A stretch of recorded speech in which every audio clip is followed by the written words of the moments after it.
11:50 Gracias, minutos y alcalde. nos vamos de Estación Central, derechito al fondo de las Tórtolas. Ahí está Dani Muñoz, porque hay nuevos antecedentes del caso de la señora María Elcira, este famoso garzón, ¿no es cierto? Ahí estamos, este famoso garzón que se defiende de estas acusaciones.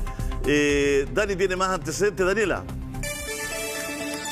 Así es, mira, justamente estoy aquí con Carla Hernández, te quiero agradecer nuevamente, sé que ha sido una mañana y una jornada bastante larga para ti, pero justamente queríamos resolver algunas dudas porque el garzón en cuestión, que ya se dio a conocer durante los últimos días estas imágenes donde se ve caminando dentro del restaurante, también que sale, bueno, ha sido el foco y el centro de atención, y yo te quería preguntar a ti porque sé que otros canales amigos también tuvieron esa conversación contigo y él habló en un medio de comunicación diciendo cuál era su principal teoría, Carla, con respecto a lo que le pasó a tu abuela, lamentablemente. Sabemos que para la familia ha sido sumamente doloroso, sin embargo, la respuesta que él dice es que habla de una abducción. Así lo menciona, que prácticamente fue un secuestro por parte de los extraterrestres.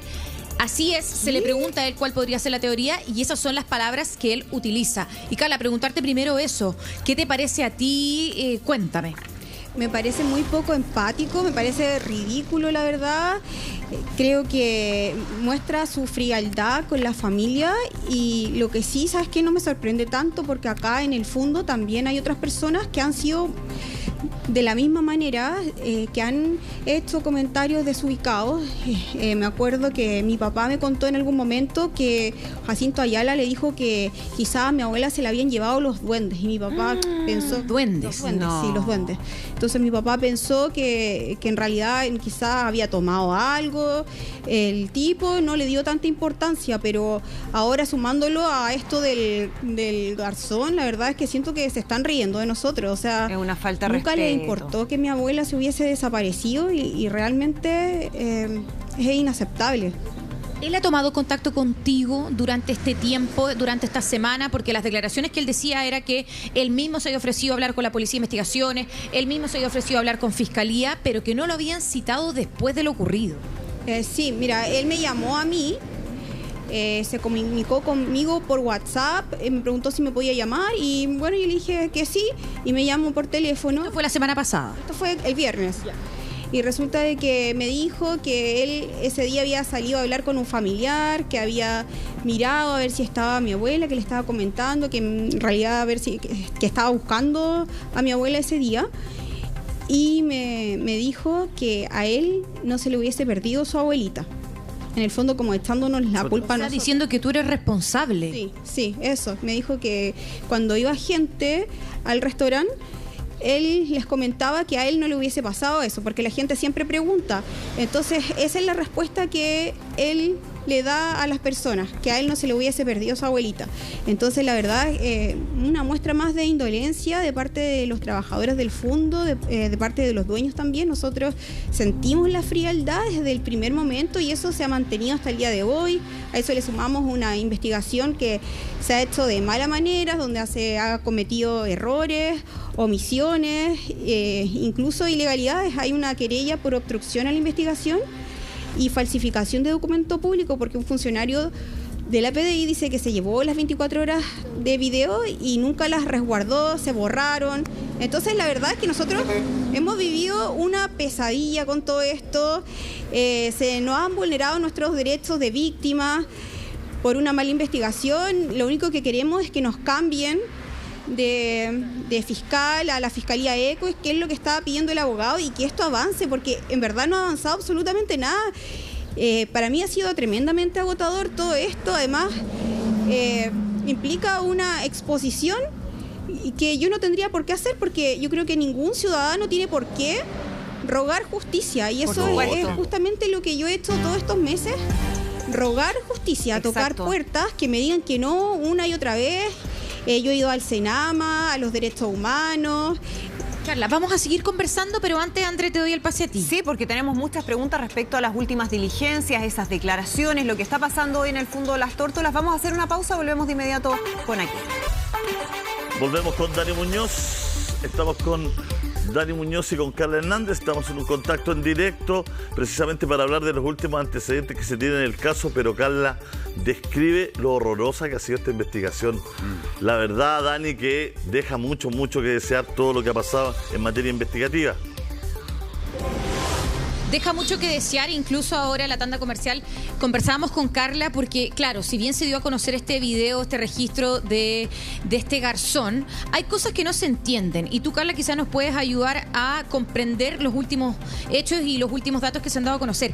Tengo entendido que solamente se le toma declaración a las mujeres meseras. En el video se ve que estaba con un delantal, que no era cocinero. Según la Policía de Investigaciones, hay que entrevistar a las mujeres meseras y no a los cocineros porque no estaban en el lugar de los hechos.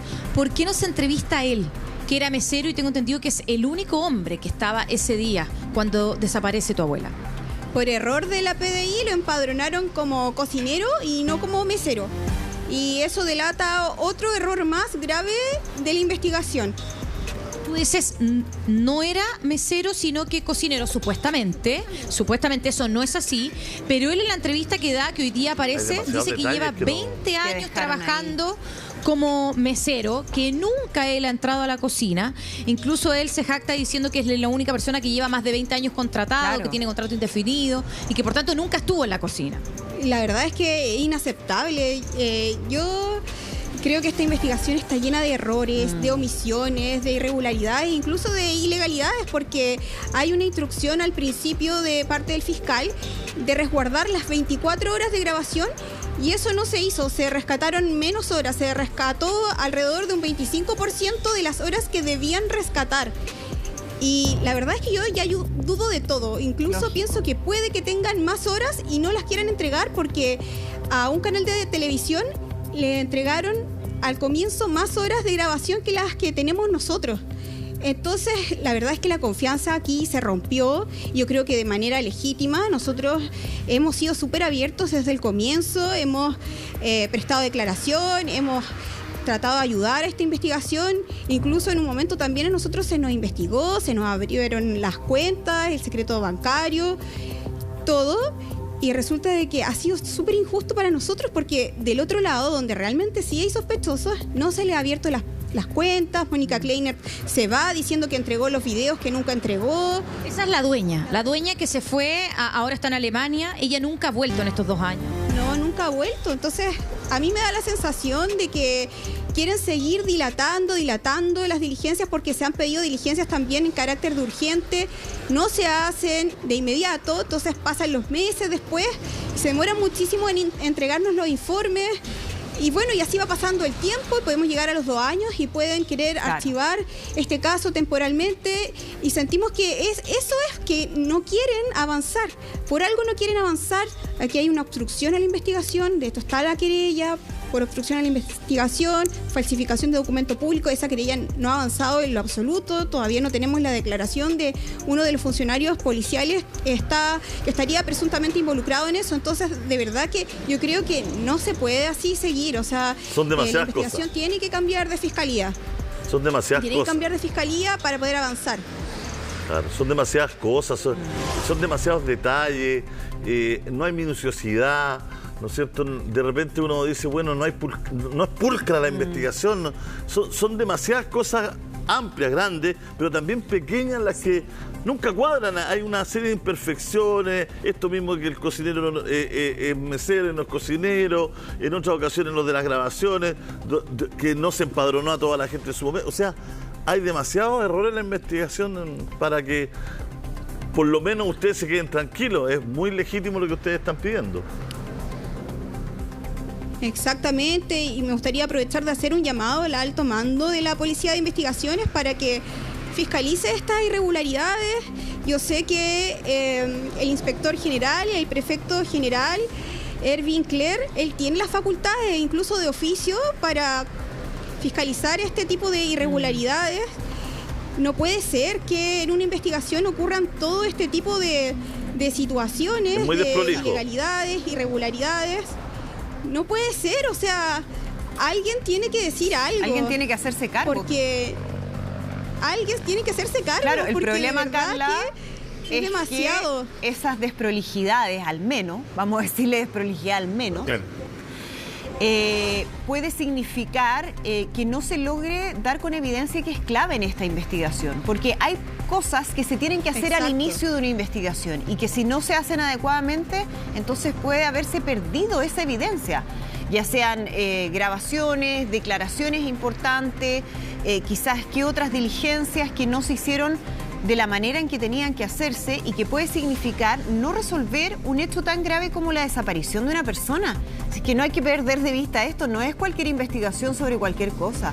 Acá hay una persona que está desaparecida, con todo el dolor que eso significa para su familia, con toda la angustia que hay para su familia todos los días que pasan sin saber qué pasó con María Ercira. Danos un segundo, Carla, vamos a hacer una pausa cortita, volvemos de inmediato contigo. Volvemos con Daniela. Está con Carla. Dani. Sí, te estoy escuchando, Julio. Sí, bueno, retomemos un poquito la conversación que teníamos con Carla. Precisamente ella hacía un llamado para que la investigación fuera al menos, ¿no es cierto?, mucho más prolija, lo que hablábamos con Andrea, ¿no? Mucho más prolija, y también tiene que ver con los últimos datos que han salido esta última semana, Carla. Por ejemplo, las contradicciones en algunas declaraciones entregadas. Por ejemplo, en el caso del Garzón, que ya él habló públicamente y le preguntaban si él recordaba, por ejemplo, Carla, y te lo quiero consultar a ti, con quién estaba hablando ese día que se ven las imágenes que sale detrás del restaurante a hablar con alguien. En un comienzo le había dicho que era un familiar con quien se estaba comunicando, pero después se le pregunta nuevamente y él dice que no recuerda a la persona. ¿Esa contradicción se ha dado también en otras personas? ¿Tú tenías conocimiento de esa contradicción? Mire, la verdad es que a mí él me llamó el viernes y me dijo que estaba hablando con un familiar ese día, que él quería aclarar, que me pedía disculpas porque él se debió haber comunicado conmigo antes, y que lo que se veía ahí en realidad no era que él estuviera haciendo algo malo, solamente que él sale y según él quiere buscar a mi abuela, y la llamada que se ve que está haciendo es porque le dice a un familiar, le comenta que mi abuela se perdió y que sale a buscarla. Eso es lo que me dice a mí. Claro, pero quizás en otras versiones ha mencionado que no se acuerda, que no lo recuerda. ¿Ese tipo de contradicciones se ha dado a lo largo también de la investigación? ¿Con otras personas, dices tú? Sí, o sea, hay personas que son sujetos de interés que nosotros creemos que deberían estar imputados. Por ejemplo, la primera persona que sube hasta el lugar donde mi abuela puede haber ido es el portero. Se le ve en los videos, se ve que él sube en una camioneta roja y él dice que la vez que buscó a mi abuela se fue hacia las cabañas. Eso es mentira. Él como que va hacia las cabañas y después cambia de dirección y sube. Y se mueve de su puesto de trabajo al menos en 3 ocasiones. Eso tampoco está en el informe de la PDI. El informe de la PDI dice que él nunca se movió de su lugar de trabajo. Entonces hay que ver qué alcance tiene ese nunca se movió, porque él se mueve más de una vez. De hecho, Mónica Kleinert acciona el portón cuando él no está acá, porque cuando él estaba acá, él era el que accionaba el botón, claro, cuando él estaba de portero acá en su lugar, acá en la puerta. Entonces, cuando él no está, es Mónica, que tiene varios intervalos de tiempo en los que ella acciona el portón. ¿Y cómo se sabe eso? Por el tráfico de llamadas. Cada vez que Mónica acciona el portón, se genera una llamada emitida. Y son por lo menos 3 intervalos de tiempo. Y la primera vez que Jacinto sube es 40 minutos después de que mi abuela desaparece. Y es la primera persona que sube a la zona de arriba, donde nosotros no buscamos porque no sabíamos que podíamos llegar a un canal, y después tampoco que más arriba estaba la casa del portero, no teníamos cómo saberlo. Entonces nosotros seguimos la lógica, buscando por todos lados, buscando hacia arriba, hacia abajo, adentro.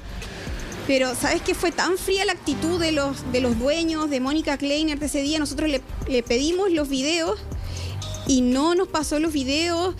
Tuvimos que esperar que llegara un técnico que se demoró como 6 horas o más en llegar para rescatar los videos. Y si tú ahora en cualquier lugar a ti te roban el auto, tú pides las cámaras y te las pasan de inmediato. O sea, no tiene ninguna explicación que se hayan demorado tanto rato en pasarnos las horas de video, después de revisarla y todo. Nosotros recién, pareciera, Carla, creo que en la noche, en la noche, sí. Al menos una falta de empatía que se puede traducir en una falta de colaboración inicial, que es clave, y esto cuando seguimos sin tener información concreta respecto a lo que pasó con María Ercira. Claro. Pasa el tiempo y no tenemos ni siquiera una pista clara de qué puede haber pasado con ella, y eso me imagino que a ustedes les genera una impotencia tremenda. Te quiero preguntar respecto a algunos peritajes que ustedes han estado haciendo de manera privada, pero lo hacemos al regreso de la pausa. Espera. Esto apareció hace poco. Este es un titular del diario La Tercera. Hermano de Jorge Matute Jones ha dicho lo siguiente: la familia de la señora Ercira tiene derecho a una investigación seria. Sabemos lo que significa luchar contra el tiempo, contra la indiferencia y contra los errores institucionales, señaló el abogado Alex Matute. Dani, ahí tenemos este titular que sale hace poco en el diario La Tercera y que por supuesto que hablan de una investigación que no ha sido prolija, una investigación que ha tenido muchas deficiencias. Dani. Sí, incluso Carla nos comentaba que meses después de cuando inició este caso, tú tomaste contacto con la familia. Ahora, claro, sale esta carta que tú misma nos enviaste, pero ellos han estado siempre apoyándoles, ofreciendo ayuda, y sobre todo tener paciencia, porque a ellos también les costó muchísimos años y no sé si existe algún tipo de consejo que quizás tú hayas podido recoger también de esta conversación para llevarlo a cabo en esta investigación, algún tipo de herramienta a utilizar o cómo realizar la búsqueda. Mira, muy agradecida de las palabras de Alex. Él me ha apoyado muchísimo en todo esto. En los primeros meses, sobre todo, cuando yo me comuniqué con él, creo que fueron como 4 o 5 meses después. Él me dio varios consejos, me dijo que tenía que tener paciencia, que esto se iba a aclarar en algún momento, que tenía que estar tranquila, que ellos también vivieron lo mismo y que bueno, que ojalá que no fuera tan largo como lo que vivieron ellos. Pero muy empático, Alex, y también él está apoyando a todas las personas que tienen familiares desaparecidos. O sea, nadie más que él entiende, claro. Sí. Nadie más que él y alguien que tiene un familiar desaparecido entiende lo que esto significa. Es pelear, es luchar, es que te digan que no en la puerta, que te cierren la puerta una y otra vez. Entonces es muy difícil. O sea, yo llevo meses y meses en esto y ha sido tremendamente agotador porque tienes el dolor de que tu familiar, en este caso mi abuela, está desaparecida, pero además de eso tienes el dolor de una mala investigación, de sentir de que no se hace justicia, por más que sale en la televisión, por más que usas las herramientas legales, que la gente de todas formas te cierra las puertas, te dice, pero si no hay nada más, ¿qué más se puede hacer? Y eso ahora sabemos que no es así. Yo creo que es primera vez que estamos pisando tierra derecha.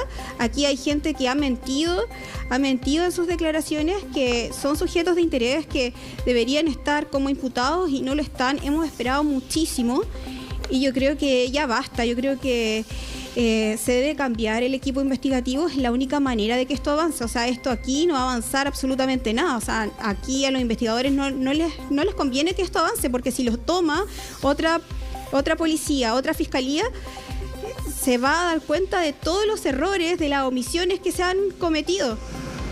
Y obviamente no las van a pasar por alto. Seguramente las van a representar. Aquí faltó esto otro. Hay muchos errores.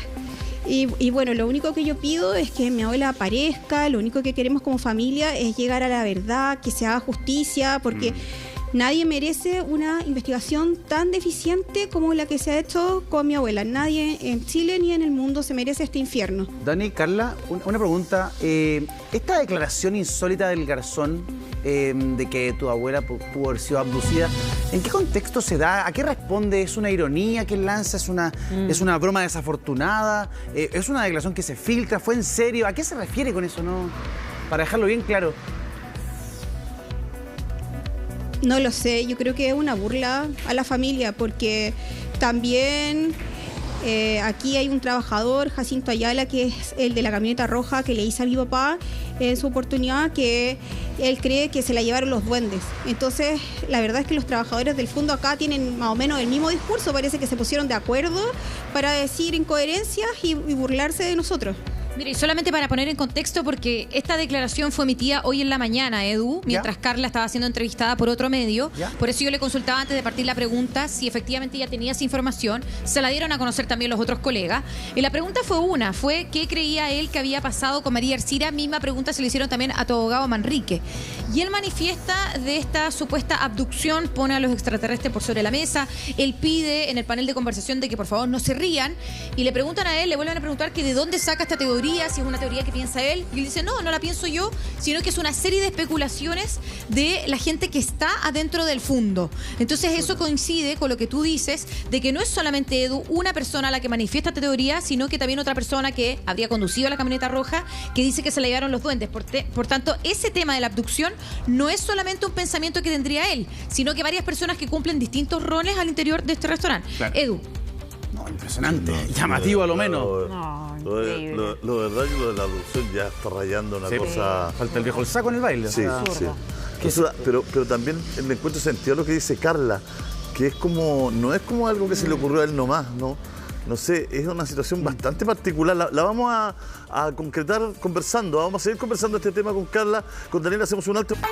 Bueno, estamos con Daniela, estamos viendo el caso de María Ercira, estamos con su nieta, por supuesto, clamando justicia, prolijidad en la investigación, hay muchos antecedentes y ya estamos, ¿no es cierto?, con este familiar de la familia Matute Jones, que Alex, el hermano, ¿no es cierto?, de Jorge, quien da estas declaraciones, pero también estamos con finalmente este tema de la abducción, ¿no?, que es una situación que realmente pasa todos los límites, sobrepasa, ¿no es cierto?, el sentido común, incluso, como dice muy bien Carla, el buen gusto, y parece que le estuvieran tomando el pelo cuando ella suma esta declaración de la abducción con el tema de los duendes, también que había puesto en la mesa otra de las personas que está al menos investigada, o por lo menos, ¿no es cierto?, se ha interrogado en el caso. Vamos a hacer un pequeño altito y volvemos con Daniela desde el